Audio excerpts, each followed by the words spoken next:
when you want to create a speech, the challenge is, how do you do that? How do you go about creating a speech that's really going to connect with the audience? What are some of the first things you do? And maybe you struggled with this before. You thought, well, I don't know what to do. I have no idea how to create this speech. I don't know where to start or how to go about it.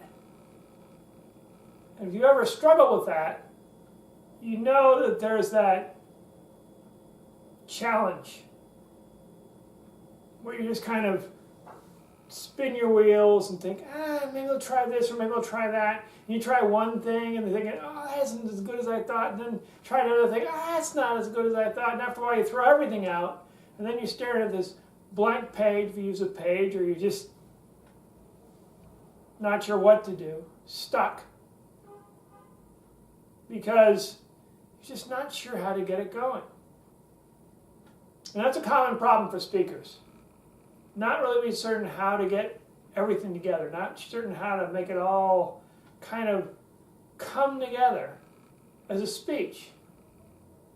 Because you start thinking, okay, well, I'm writing this and I want to change this, I want to change that, and I got this going on here, and this sort of thing, no, I don't like that, I don't like that. And maybe you've done this. You edit as you're creating the speech. You just go through and you start editing, that doesn't work, that doesn't work, that doesn't work. Or if you're talking it out, you start, no, I'm not going to say that, I'm not going to say that. You throw everything out. So the first thing, of course, is to not edit yourself, not to self-censor, to just talk. And that's really what it comes down to, talking. Speech is simply talking. You're talking with your audience. So the most important thing about a speech, if you're going to make it a good speech, is to make it conversational. A speech is simply a conversation with your audience. Just a conversation with the audience. Just like you have a one-on-one conversation with somebody where you're talking to them. Speech is simply having a one-on-one conversation with an audience, with everybody. Which creates another question. Okay, Tim, yeah, okay, fine. It's about an audience being conversational, but how do I be conversational? And it's kind of funny. There are things you naturally do in a conversation. You've probably done it all the time, but you're not thinking about it. You're not aware of it. So it comes time to give a speech that's conversational. You think, Tim, how do I create a conversational speech? Well, pretty much the same way you create a conversation. It's a speech to an audience as opposed to talking to a person. Maybe you're thinking, Tim, that's not very helpful. But really it is. All you have to do is think back on the conversations you've had, and what are some of the things you do in conversations?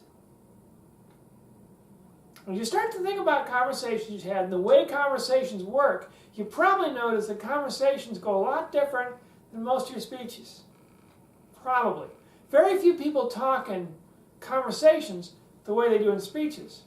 But it's why speeches are always kind of overblown and sound very speechy and preachy. You ever heard a speechy, kind of preachy sort of speech? Ever like one of those speeches? Probably not. They aren't likable speeches, they aren't enjoyable, nobody wants to hear them. It's just not a good thing. So you want to be conversational, you don't want to be speechy, and you want to figure out what that means. So you go back and start thinking, well, let's see, what are some of the things that had in a conversation? What are some of the things that happen? And actually, if you think about it, there's some pretty basic things that happen in a conversation. A good conversation. Not a lecture. Not a conversation where you're all the time you're saying, yeah. All the time you're desperately trying to look around and figure out anybody who could possibly get you out of this conversation. The know-it-alls, they just go on and on and on and on and on. Well, that's another tip what's not working in a conversational approach. If you're just all about you, just going on and on and on, that doesn't work. It really does work. Well, today you're going to find out. You're going to rediscover the conversation, really take a deep dive and think about, okay, what is it that really makes a conversation? And how you turn your conversational techniques into speech techniques. All right, just go back and imagine a good conversation you had. Well, there's nice back and forth, and you're just kind of feeling relaxed, and everything's just kind of going well. And you're thinking, yeah, this is going pretty well. This is fun. It's nice chatting with this person. You start thinking about what are some of the things that happen in conversations. And then think about things that don't happen in speeches. You see, the thing with speeches, people think a speech is a big deal. Make a big deal about it. And you've seen speakers do this. They go up on stage and say, I am giving a speech. Here I am giving a fabulous speech. And this speech will be the most conflagrationally fabulous thing in all the fundament of all things. Of all fundamental speeches, it'll be the most transfigurative speech of all sort of things that transform yourself into a new articulate way of being. And they go on like this. Now, if you're a really good speechwriter, and you're Martin Luther King, you're Abraham Lincoln, whatever, you can have all that sort of stuff going on, but if you just really want to get an idea across to somebody by speaking with them, a conversation with the audience, you know it doesn't work. There's something kind of off-putting about somebody who just kind of rambles on that way. Well, as we see over here, the conflagration of here is going through the different events that are symbiotically being mal-constructed inside of their pseudo-rhythmic of the... And it goes on like that. And if you've ever been in bad conversations like that, you know how it is. Probably someone who goes on like that, you're dealing with a know-it-all. And you start thinking things. You can't help yourself. You start thinking, this person, geez, they just go on and on. Oh, each word more boring than the last. I can't understand a lot of them. They just keep rolling past me. I don't even know if they're being used correctly. I mean, I feel like I've got to have a dictionary open to just kind of look through it, or get out my phone and like start looking up some of the words, or kind of hold up the microphone and see, okay, well, now I know what that word is, now I know what that word is. But the whole point of whatever they're trying to talk to me is going right over my head. And have you ever had that sort of situation happen, where the person's just going on and it's not a conversation at all, you're just feeling like you're being talked to? You probably feel like you're being talked down to. You probably feel like, this person thinks I'm an idiot, and they're using all this stuff to just try to confuse me and freak me out. It's just, man, it's annoying. It's just really annoying, and I don't like it at all. And so, I just want to get out of this. Well, you don't want your audience to think that way. So, important thing if you're having a good conversation, and you're going to have that conversation with the audience, a good speech, is to keep it simple. It's all about keeping it simple. You'll notice in those conversations where you have the shorter sentences and the shorter words that you understand what's going on. That you're in that conversation, say, oh yeah, okay, great point, yeah. And then I'm going to say this, okay. Oh, they said that, interesting. Yeah, I'm going to kind of back and forth. They say something and I'm saying something, and you get involved in that. Because you can follow that. It's a simple sentence. It's simple words. You understand what the sentence is. You understand what the words are. Words like large, big deal, large thing, it's great. As opposed to stupendous, supercalifragilisticexpialidocious. No. Those huge words just become off-putting and annoying. And after a while you're like, ugh, I don't want those. So simple. Keep it simple. And you'll notice that when you keep it simple, the audience is nodding. People in the audience will nod. And you'll get that look in their eyes like, oh yeah, I know what you're talking about. I understand that. You can even call them out and say, you know what I'm talking about? I can see you. Yeah, you get it. Right. Simple. All of a sudden, your audience will get it. And it'll sound conversation just by keeping things simple. Simple words. Simple sentences. Really simple. Your audience starts to nod along. At least they understand what you're talking about. May not agree with it, who knows? But that's the first part of the speech. You're just kind of creating this conversational approach. Later on, you can work on the details about getting everybody to agree with you and all that sort of thing. But now you're just starting a conversation. Just keep it simple. And that's the first step, keeping it simple. Okay, you're creating your speech, trying to make it sound more conversational, thinking back on speeches you had, and now you know you need to keep it simple. So you're using simple words, using simple sentences, and you notice the speech just kind of flows along. You can understand what's going on, so you know your audience probably is going to understand what's going on. And when you give it to somebody, just by keeping it simple, it's okay. Not sure exactly where the speech is going, but I understand what you're saying at least. I understand that. And that's good. And now you've found something really basic in conversation. A good conversation is if just simple. Simple words, simple sentences. Now, that's not enough.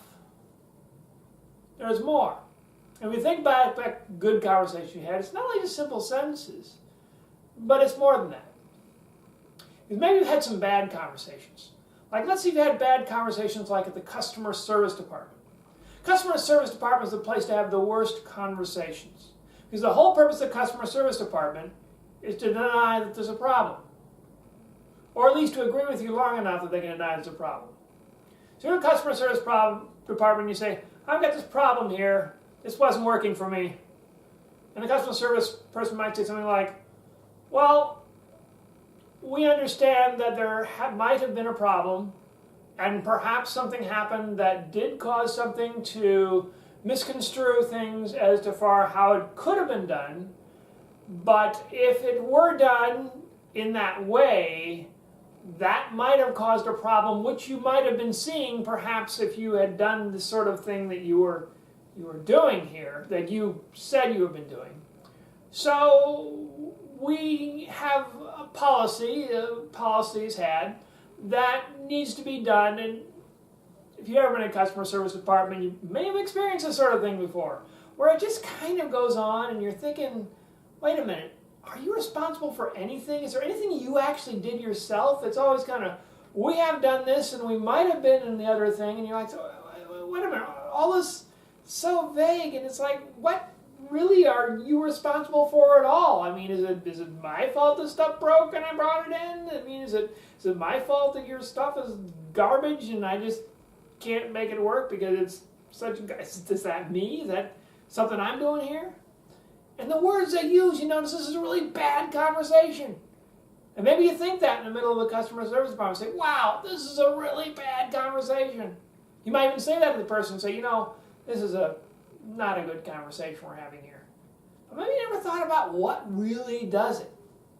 What really makes that such a bad conversation? What an awkward conversation for both you and the customer service person. Well, the thing that makes it happen is the next thing you want to think about in creating a good speech and a conversational speech. Conversation with your audience. And that is to make sure in speaking you use the active voice. Active voice. The active voice is very direct. I did it.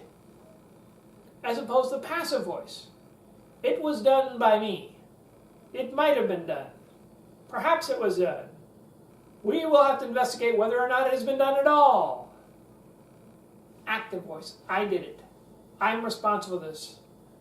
My point is this. This is my point. And if you start using the active voice that way, actively, very directly, saying, I did this. I made this. You have this difficulty. You have this problem. Or you might have this problem. You'll discover that your speech becomes more conversational, simpler, better, all because by actively saying things, you get out of that bad customer service thing where none of it ever seems to be their problem. Well, we understand there might have been a problem in the previous thing when this may have happened, but if it hadn't occurred to the past or the thing, no. I did it. I messed up. I understand what you're saying. I get it. All these are active voice things, and they're amazingly effective at connecting with your audience. So be active. Use the active voice. Okay. Got some good ideas now about how to create that conversation with the audience. One of them is to keep it simple. Keep it simple. Simple words, simple sentences. Simple. All about keeping it simple. Now, if you keep these things simple, all of a sudden you find, hey, that connection happens, and it starts to feel more conversationally instantly with your audience. Your audience starts thinking, hey, yeah, I'm getting this. This is fine. This is all right. Yeah. And that already sounds more conversational just by making it simple. And then use the active voice. I did this. I said this. You have this challenge. You have this problem. You are upset. I was upset. As opposed to passive. Maybe it happened. It was done by me. A problem had by you. Active voice, very important. And that'll get you pretty far.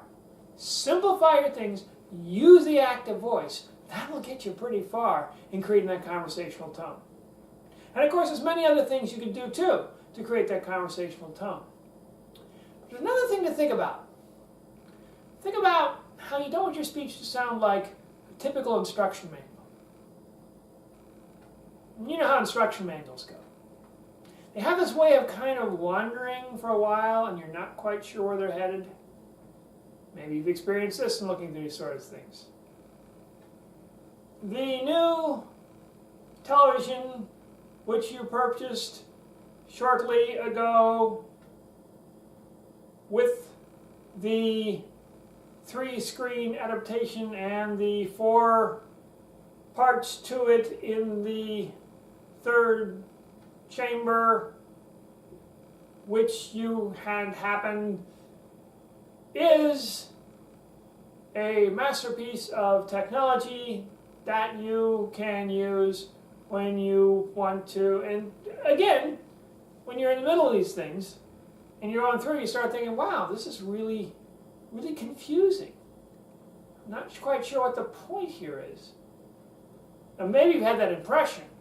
You never thought about why it's really so confusing, what the point is. What's really going on here? Well, it happens quite often in instruction manuals and sometimes in pompous conversations that the verb is set so far apart from the beginning of the sentence that it takes you a long time to figure out what the heck they're talking about. This large TV with 37 speakers and the things that and blah, blah, blah, blah. But you're keeping waiting. What is it?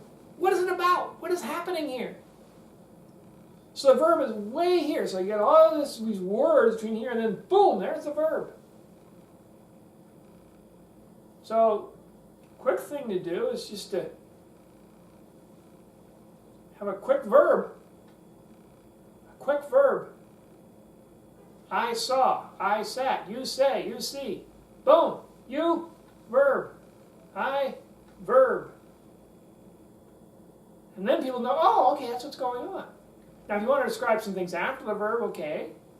But if you have too much stuff describing stuff you're going on before you get to the verb, people get lost and confused in a speech.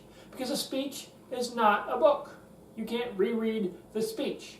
If you lose your audience and they lose track of what you're talking about by the time you get the verb, they can't go back and say, oh, what was he just said? Let me just review that.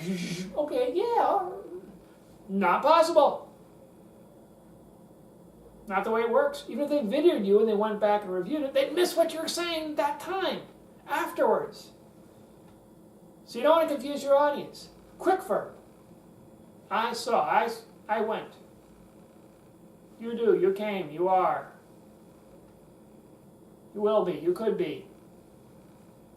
Boom! Get to the verb, because that's what your audience wants. You want to know what that verb is. And once you start getting to that verb more quickly, you'll discover, okay, the audience really gets it. And you feel a lot more comfortable that you're really communicating to that audience. You're understanding you're saying because you're using a quick verb. Your goal as a speaker is to be conversational, to create a conversation with your audience. And to do that, here's several things you can do. One is to make it simple. Simple words, simple sentences. Short, to the point, so the audience gets it. The audience thinks, oh, okay, yeah, all right. I got that. That's simple. Just by keeping it simple and the words shorter. If the words get so complex, the audience feel they need to look up every other word you're saying, or they don't understand every other word you're saying, then that's not good. So you want to have simple words and simple sentences. The sentence gets too long, it gets confusing. So shorten that sentence down. Now, if you're writing a book, hey, make the sentence as long as you want. There's one writer wrote a sentence was a page long, literally a page long. Longest sentence ever written. And the guy was a pretty good writer. Don't do that if you're speaking. Keep it conversational. Simple sentence, simple words. Okay? You get that? Then think about action verbs. Action verbs. I saw, I came, I conquered. I was there. And then I heard. I knew. At that point I realized. You think, you came. You might know. You do know. You understand. Active verbs. Really, we just pull everything into that conversational zone. And then finally, think about the verb itself, quick verbs. Quickly get to the verb. I saw. I came, I conquered. And make it happen. So right at the beginning of your sentence, you got to begin a sentence, and then very quickly you get to the verb. The other day, a large man came to my house. Yesterday, I went out and bought a car. Boom. Maybe a little bit of setup, but then, bam, there comes that verb. Quickly you get to it, a quick verb. And that'll help things sound more conversational too. So once you start using these techniques, start using these methods, you start saying, okay, I'm going to have simpler words, simpler sentences, and use active voice, and have quick verbs, you'll notice that your speeches do sound more conversational. You notice it's easier to create and draft and get these speeches going. Some of them just seem to write themselves. Because everything just kind of flows. Because it's a conversation. Conversations are normal, something you have every day. Something you do on a regular basis. And by using the skills you have every day in the conversation, you realize that speaking and giving speeches, it's not really much pressure. Because it's just a one-on-one conversation. You're probably not freaking out and saying, oh no, what do I do next? I'm talking to somebody.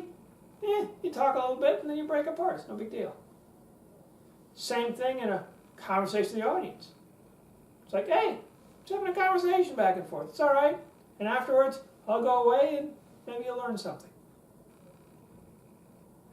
And once you get that feeling of relaxation, of comfort, of calm in you, and you get that conversational flow, then things really start to come alive and really start to work.